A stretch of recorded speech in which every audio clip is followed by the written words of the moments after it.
Hello everyone, स्वागत है सभी लोगों का मेरी न्यूमेरिकल एबिलिटी की क्लास में। मैं राजकुमार और आप देख रहे हैं ऑनलाइन क्लासेस बाय प्रिया। तो आज के इस वीडियो में हम एनएमडीसी में आने वाले न्यूमेरिकल एबिलिटी सेक्शन का पहला टॉपिक एलसीएम और एचसीएफ डिस्कस करेंगे। आपको पता होगा कि एनएमडीसी में ट्रेड थ्योरी, जीके और उसके साथ साथ न्यूमेरिकल एबिलिटी और रीजनिंग भी पूछी जाएगी 20 नंबर में। तो आज से हम लोग एलसीएम एंड एचसीएफ शुरू कर रहे हैं, जो कि न्यूमेरिकल एबिलिटी का सबसे पहला टॉपिक है। आप लोग इस वीडियो को पूरा देखें और इसमें पहले मैंने आपको थ्योरी बताई है कुछ एलसीएम और एचसीएफ के बारे में, और उसके बाद लास्ट में एक प्रैक्टिस सेट भी है 20 क्वेश्चन का। तो जब आप ये समझ जाए तो उन क्वेश्चंस को ट्राई करें और कमेंट में बताएं कि आपका कितना क्वेश्चन सही हुआ है। तो चलिए शुरू करते हैं एलसीएम एंड एचसीएफ। तो एलसीएम और एचसीएफ पढ़ने से पहले आपको कुछ चीज़ों को जानना ज़रूरी है, और उसमें पहला क्या है हमारा मल्टीपल। यानी मल्टीपल क्या होता है, ये अपवर्त ये क्या होता है, या इसको हम लोग गुणज भी बोलते हैं हिंदी में क्या बोलते हैं, अपवर्त या गुणज, और इंग्लिश में बोलते हैं मल्टीपल। तो जैसे मैं बोल दूं कि 4, 6, 8, तो आपको देखकर पता चलेगा कि जो हमारा 4 है वो 2 से डिवाइड होगा, 6 है वो 2 से डिवाइड होगा, और 8 जो है वो 2 से डिवाइड होगा। तो हम कह सकते हैं कि जो 4 और 6 और 8 जो है वो 2 के मल्टीपल हैं, यानी अपवर्त हैं, यानी 2 के मल्टीपल हैं। यानी वह संख्या जो किसी दी हुई संख्या से पूर्ण रूप से विभाजित हो जाए उसको हम उसका मल्टीपल कहते हैं। अगर आपको बोल दिया जाए 4, ठीक है, तो ये 2 से विभाजित होगा, तो जो 4 है वो 2 का क्या है, मल्टीपल है, ठीक है। और जो 2 है ये 4 का क्या है, फैक्टर है, जो हम आगे अभी नीचे आपको लिखा हुआ है, आपको मैं बताऊंगा। तो मल्टीपल समझने के लिए आपको क्या करना है कि अगर कोई संख्या दी गई है और वह किसी दूसरी संख्या से पूर्ण रूप से विभाजित हो जाए तो दी गई संख्या उस संख्या का मल्टीपल कहलाती है, ठीक है। और जो फैक्टर होता है जस्ट अपोजिट होता है। फॉर एग्जाम्पल अगर 4 है और ये 2 से पूर्ण रूप से विभाजित हो जाएगा, आपको पता है, तो जो 2 है वो 4 का क्या है, एक फैक्टर है, ठीक है। 4 जो है वो 1 से भी पूर्ण रूप से विभाजित हो जाएगा, तो 1 क्या है, 4 का फैक्टर है। 4 जो है वो 4 से भी पूर्ण रूप से विभाजित हो जाएगा, तो ये क्या है, इसका फैक्टर है, ठीक है। यानी 1, 2 और 4 ये तीनों जो हैं वो 4 के क्या हैं, फैक्टर हैं, गुणनखंड है, हिंदी में इसको गुणनखंड बोलते हैं। तो आप समझ गए होंगे कि मल्टीपल क्या होता है और फैक्टर क्या होता है। एक बार और देख लेते हैं। दोनों एक दूसरे के अपोजिट हैं, एक ही में हम दोनों को सीख सकते हैं। जैसे फॉर एग्जांपल अगर कोई संख्या है 8 और यह 8 जो है हमें पता है कि 2 से पूर्ण रूप से विभाजित हो जाएगी, तो जो 8 है वो 2 का मल्टीपल है, और जो 2 है ये 8 का फैक्टर है, ठीक है। बहुत ही सिंपल है, कोई ज़्यादा परेशानी वाली बात नहीं है। दोनों एक दूसरे के अपोजिट हैं, और इन्हीं दोनों पॉइंट्स को सीख कर हम लोग एलसीएम और एचसीएफ को पूरा कवर करेंगे। तो आई होप आपको मल्टीपल समझ में आ गया होगा, फैक्टर समझ में आ गया होगा, यानी अपवर्त और अपवर्तक समझ में आ गया होगा। अगर आपको कोई भी डाउट लगता है तो आप कमेंट बॉक्स में हमसे डिस्कस कर सकते हैं, या फिर आप हमारा टेलीग्राम ग्रुप ज्वाइन कर लीजिए, OCP buddy in your study. आप टेलीग्राम पे सर्च करिएगा, OCP buddy in your study आप सर्च कीजिएगा, वहाँ पे हमारा टेलीग्राम ग्रुप रहेगा। आप उसको ज्वाइन करके मेरे से डायरेक्ट आप डिस्कशन कर सकते हैं, ठीक है। चलिए नेक्स्ट क्या कहता है, एलसीएम क्या होता है। तो सबसे पहले हम एलसीएम यानी लघुत्तम समापवर्तक, एलसीएम क्या होता है, लोवेस्ट कॉमन मल्टीपल, ठीक है। तो जो अभी मैंने आपको बताया है वही चीज़ आ गया, यहाँ पे मल्टीपल आ गया है। तो हम लोवेस्ट कॉमन मल्टीपल, तो 2 या 2 से संख्याओं का आपको अगर एलसीएम निकालना है तो उनका एलसीएम क्या होता है आप हम देखेंगे। तो जैसे फॉर एग्जांपल हमारे पास संख्याएं दी हैं 2, 4 और 6, और आपको बोल दिया जाए इसका एलसीएम निकालने, तो एक ऐसा छोटे से छोटा मल्टीपल हमें निकालना है जो कि 2 से भी पूर्ण रूप से डिवाइड हो जाए, 4 से भी हो जाए और 6 से भी हो जाए। तो इसमें जब हम निकालेंगे तो क्या होगा, इसका जो एलसीएम आएगा वो होगा 12। तो आप देख सकते हैं कि जो 12 है वो 2 से भी डिवाइड होगा, जो 12 है लोवेस्ट की बात की गई है, यानी इससे नीचे कोई नहीं है, ठीक है। 4 से भी डिवाइड होगा, 6 से भी डिवाइड हो जाएगा। अगर आप लोग सोच रहे हो कि 10 क्यों नहीं, तो 10 जो है तो 2 से चला जाएगा, लेकिन 4 और 6 से नहीं जाएगा। अगर 8 की बात करेंगे 2 से चला जाएगा, 4 से चला जाएगा, पर 6 से ये पूर्ण रूप से विभाजित नहीं होगा। तो लोवेस्ट कॉमन मल्टीपल क्या है, वह छोटी से छोटी संख्या जो दी गई संख्याओं से पूर्ण रूप से विभाजित हो जाए, उसको हम लोग लोवेस्ट कॉमन मल्टीपल कहते हैं। अब इसके निकालने के 2 मेथड होते हैं, एक होता है हमारा फैक्टर मेथड और एक हमारा होता है डिवीज़न मेथड। ठीक है, एक फैक्टर मेथड होता है, डिवीज़न मेथड होता है। तो चलिए पहला हमारा क्या है, फैक्टर मेथड हम लोग पहले देख लेते हैं कि फैक्टर मेथड कैसे हम लोग अगर आपको 2 या 2 से अधिक संख्याएं दी गई हैं और उनका एलसीएम निकालने के लिए बोल रहा है फैक्टर मेथड से, तो आप कैसे निकालेंगे। फॉर एग्जांपल हमारे पास संख्याएं हैं 6, 10 और 12। ठीक है, 6, 10 और 12। तो 6 को हम लोग क्या लिख सकते हैं, 2 गुणे 3 लिख सकते हैं। ठीक है, 10 को हम लोग क्या लिख सकते हैं, 2 गुणे 5 लिख सकते हैं। 12 को हम लोग क्या लिख सकते हैं, 2 का गुणे 2 गुणे 3।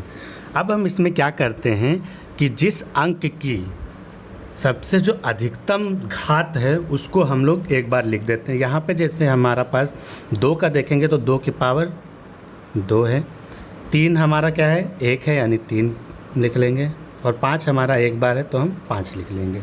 ठीक है, अब देखिए ये क्या हो जाएगा हमारा 4, 3 × 5, 4 × 12 × 60, यानी जो 60 है हमारा वो इन तीनों संख्याओं का लोवेस्ट कॉमन मल्टीपल, यानी 60 6 से भी जाएगा, 10 से भी जाएगा और 12 से भी जाएगा। इससे छोटी संख्याएं कोई भी नहीं होगी जो इन तीनों से कट पाए। तो आई होप आपको गुणनखंड मेथड समझ में आ गया होगा कैसे हमने किया। 6, 10, 12 हमारे पास संख्याएं थी, हमने 6 को क्या लिखा, 2 गुणे 3, 10 को हमने क्या लिखा, 2 गुणे 5, 12 को हमने क्या लिखा, 2 गुणे 2 गुणे 3। और मैंने बताया कि आपको जो हाईएस्ट है वो ले लेना, यानी 2 यहाँ पे देखिए हाईएस्ट 2 को स्क्वायर हमने स्क्वायर ले लिया, 3 यहाँ पे देखिए एक बार में है, यहाँ भी एक बार है, तो हाईएस्ट क्या है 1, तो 3 हमने एक बार ले लिया, 5 भी एक बार है तो हमने एक बार ले लिया और इसको हमने सॉल्व कर लिया। ठीक है, अब चलिए नेक्स्ट क्या है हमारा डिवीज़न मेथड है। तो इसको सेम क्वेश्चन के साथ हम करते हैं ताकि आपको ये भी कंफर्म हो जाए कि सही है कि गलत। तो 6, 10 और 12 हमें दिया है, इसको हमें डिवीज़न मेथड से करना है। तो ये 2 बार से जाएगा, 3, 5, 6 हो जाएगा। ठीक है, यहाँ से हम 3 बार में जाएंगे, 3, ये 1 हो जाएगा हमारा, 5 हो जाएगा और ये 2 हो जाएगा। यहाँ 5 बार है, 1, 1, 2 हो जाएगा और यहाँ पे 2 बार में जाएगा, 1, 1, 1 हो जाएगा। ठीक है, तब तक हम करते रहेंगे जब तक ये कटना बंद ना हो जाए। हमेशा 2 से शुरू करते हैं। ठीक है, सबसे छोटे से शुरू करते हैं। तो यहाँ पे हमारा क्या आएगा, 2 × 3 × 5 × 2। तो ये कितना हो गया हमें, 2 × 6 = 30, 2 × 60। तो आप देख सकते हैं कि हमने गुणनखंड मेथड से जो निकाला था वो भी यहीं पे आया हुआ है और जो हमने भाग विधि से निकाला है वो भी सेम आया है 60। तो आप दोनों भाग विधि और गुणनखंड विधि आप लोग सीख गए होंगे कि कैसे हमने किया। फैक्टर मेथड्स में हमने क्या किया, इनके फैक्टर निकाल लिए और जो मैक्सिमम पावर थी उसको हमने लिख लिया। तो 2 की पावर स्क्वायर, यानी 2 स्क्वायर में था, 3 एक बार था, 5 एक बार था, हमने लिख लिया, मल्टीप्लाई कर लिया, हमारा 60 इसका सही जवाब आ गया। ठीक है, तो एलसीएम में आपका इतना ही रहेगा, यानी आपको सिंपल आपको नंबर्स दे दिए जाएंगे, डायरेक्ट क्वेश्चन पूछ लिया जाएगा कि इनका एलसीएम निकालिए, एचसीएफ निकालिए। और थोड़ा सा जब हम प्रैक्टिस सेट कर रहे होंगे तो वहाँ पे कुछ अच्छे अच्छे क्वेश्चन हैं, उनको भी हम लोग देखेंगे कि कैसे उसे करना है। ठीक है, अब हमारी बात यह है एचसीएफ की। तो एचसीएफ का फुल फॉर्म क्या होता है हमारा, हाईएस्ट कॉमन फैक्टर। ठीक है, हाईएस्ट कॉमन फैक्टर, यानी कोई संख्याएं अगर दी गई हैं तो उनका बड़े से बड़ा कौन सा अंक जो उन सभी संख्याओं को पूर्ण रूप से विभाजित कर दे, तो उसको हम लोग क्या बोलते हैं, हाईएस्ट कॉमन फैक्टर उसको बोलते हैं। फॉर एग्जांपल हम लोग एक बार फिर से ले लेते हैं 10, 12 और 15। तो हमें हाईएस्ट कॉमन फैक्टर निकालना है, तो इसका अगर हम निकालना चाहें तो इसका भी 2 विधि है। ठीक है, तो दोनों, एक गुणनखंड विधि है और एक भागफल विधि है। चलिए हम देखते हैं फैक्टर मेथड से कैसे एचसीएफ हम निकालते हैं। तो पहला हमारा टॉपिक क्या है, फैक्टर मेथड। ठीक है, फैक्टर मेथड। हमें क्या निकालना है, HCF निकालना है। देखो जब हम LCM निकाल रहे थे वहाँ भी फैक्टर मेथड था और यहाँ पर भी फैक्टर मेथड है, ठीक है। तो दोनों सेम ही है। तो मान लीजिए हमारे पास संख्या है कितने, 10, 12 और 15, इनका हमें फैक्टर मेथड से HCF यानी हाईएस्ट कॉमन फैक्टर निकालना। तो 10 को हम लोग क्या लिख सकते हैं, 2 गुणे 5 लिख सकते हैं। 12 को हम लोग क्या लिख सकते हैं, 2 गुणे 2 गुणे 3 लिख सकते हैं। और 15 को हम लोग क्या लिख सकते हैं, 3 गुणे 5, ठीक है। अब आपको ये देखना है कि कौन सा नंबर इन सभी में कॉमन है, यानी इसमें भी हो, इसमें भी हो और इसमें भी हो। तो आप देखेंगे कि ऐसा कोई नंबर नहीं है जो कॉमन हो। तो एक नंबर है जो हमेशा कॉमन रहता है और वो होता है 1 रहता है। इट मीन्स जहाँ पर नंबर कॉमन नहीं है वहाँ पर उसका HCF क्या हो जाएगा, 1। यहाँ पर इसका HCF क्या आ जाएगा, 1। इन तीनों संख्याओं का HCF हाईएस्ट कॉमन फैक्टर क्या है, 1 है। यानी ये तीनों संख्याएं 1 से पूर्ण रूप से विभाजित हो जाएंगी, ठीक है। ये हाईएस्ट नंबर है जो इनको पूर्ण रूप से विभाजित कर देगा। जहाँ कुछ कॉमन नहीं होता वहाँ पर कॉमन क्या होता है, 1, ठीक है। एक और क्वेश्चन करेंगे ताकि आपको समझ में आ जाए। 4, 6 और 8 का देख लेते हैं। तो हम लोग 4 को क्या लिख सकते हैं, 2 × 2 लिख सकते हैं। 6 को हम लोग क्या लिख सकते हैं, 2 × 3 लिख सकते हैं। 8 को हम लोग क्या लिख सकते हैं, 2 × 2 × 3। आप देख सकते हैं 2 इसमें कॉमन है, ठीक। तो इसका HCF क्या हो जाएगा, 2, ठीक है। तो मैंने दोनों बता दिए। जब आपका कॉमन नहीं है तो घबराना नहीं है, वहाँ पर क्या हो जाएगा, 1 उसका सही जवाब हो जाएगा। और जहाँ पे कॉमन जो है वो उसका सही जवाब हो जाएगा। और अभी हम प्रैक्टिस सेट जब करेंगे तो और बहुत अच्छे तरीके से इसको करेंगे। इसके बाद हमारा एक आता है डिवीज़न मेथड से कैसे HCF निकालते हैं, डिवीज़न मेथड, ठीक है। इसको भाग विधि बोलते हैं।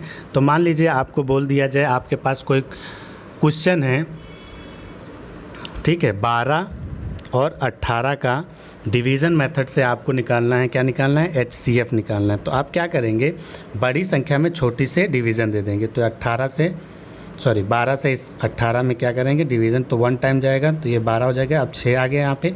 अब इसमें इस डिवीज़न कर देंगे तो अब 6 दूनी 12, ठीक है, ये कट गया। यानी ये जो 6 है यही आपका HCF हो जाएगा। हमें तब तक करते रहना है जब तक कि उसका शेषफल 0 ना हो जाए। यहाँ पर जो इसका रिमाइंडर है वो 0 ना हो जाए, शेषफल 0 ना हो जाए, तब तक हमें करना। तो आपने देखा कि 6 से हुआ, यानी 6 HCF है, हाईएस्ट कॉमन फैक्टर है, जो इन दोनों अंकों को पूर्ण रूप से विभाजित कर देगा, ठीक है। चलिए नेक्स्ट हमारा क्या है, प्रैक्टिस सेट हमारा शुरू हो गया है। तो चलिए देख लेते हैं प्रैक्टिस सेट को में क्वेश्चन क्या है। तो आप सभी लोग चाहें तो इसको पॉज करके ट्राई कर सकते हैं क्वेश्चन को, ठीक है। तो हमारा क्वेश्चन क्या है, संख्या 50 के सभी गुणनखंडों का योग बताना, यानी इसके सभी फैक्टर का, गुणनखंड का मतलब फैक्टर, 50 के सभी फैक्टर के योग बताना है। तो 50 के फैक्टर क्या हो जाएंगे, 1 हो जाएगा, 2 हो जाएगा, 5 हो जाएगा, 10 हो जाएगा, 25 हो जाएगा और 50 खुद हो जाएगा, ठीक है। अब इसको हम लोग क्या करना है, ऐड कर देना है।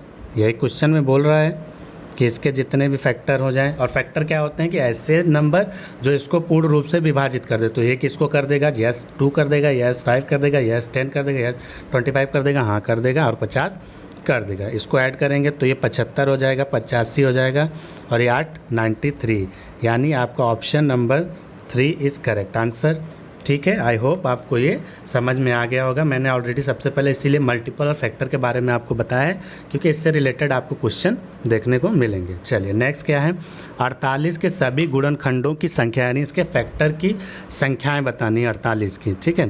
तो 48 के हम फैक्टर निकाल लेते हैं पहले। चलिए 2, 24 हो गया, 12 हो गया और ये हो जाएगा हमारा 4, 6, 2, ठीक है। ये हमारे क्या फैक्टर आए, 2, 2, 2, 3, 4। तो आप देख सकते हैं कि 2, 1 तो होगा ही, 2 होगा ही, 3 होगा, 4 भी होगा, 6 होगा, 8 होगा, 12 होगा, ठीक है। 16 होगा,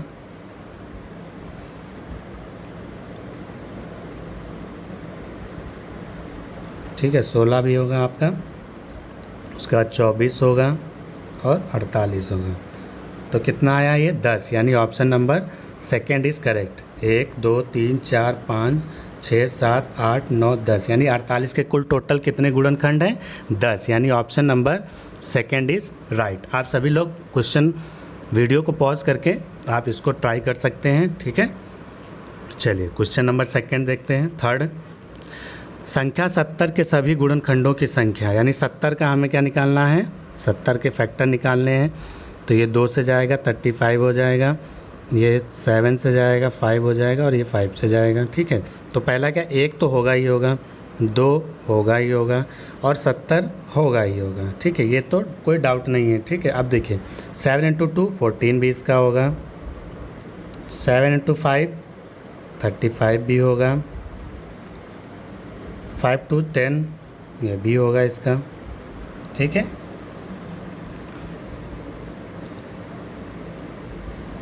कितना हुआ हमारे पास, 6 होगा।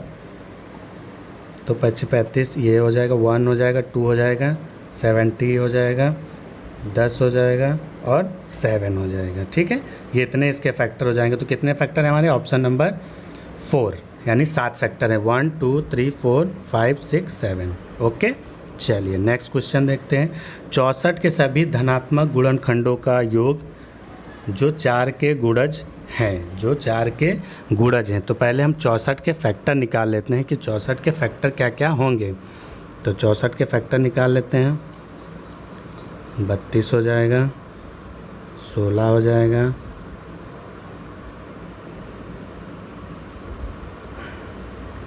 8 हो जाएगा, 4 हो जाएगा। देखिए 1 2 4 8 16 32 1 2 3 4 5 6 7। अब देखें ये क्या बोल रहा है, ये बोल रहा है कि जो 4 के गुणज हों, यानी तो 4 के गुणज इसमें कौन कौन से हैं, 4 हैं, प्लस 8 भी है, 16 भी है, प्लस 32 भी है और प्लस 64 भी है। अब इनका हमें निकाल देना है। तो 4 2 6 6 12 8 20 और ये 24 हो जाएगा। 2 हमारे पास आ गए यहाँ पे, 6 3 9 1 10 2 12, यानी ऑप्शन नंबर 1 इज़ करेक्ट। इसके फैक्टर क्या कहते हैं, 1 था, 2 था, 4 था, 8 था, 16 था, 32 और 64 थे, ठीक है। चलिए नेक्स्ट, संख्याओं 15 18 24 का लासा निकालना है। तो आपको बोल दिया लासा, तो आप किसी भी मेथड से निकाल सकते हैं। डिवीज़न मेथड से अगर आप निकालना चाहें तो डिवीज़न मेथड से निकाल सकते हैं, और अगर आप फैक्टर मेथड से निकालना चाहें तो फैक्टर मेथड से निकाल सकते हैं,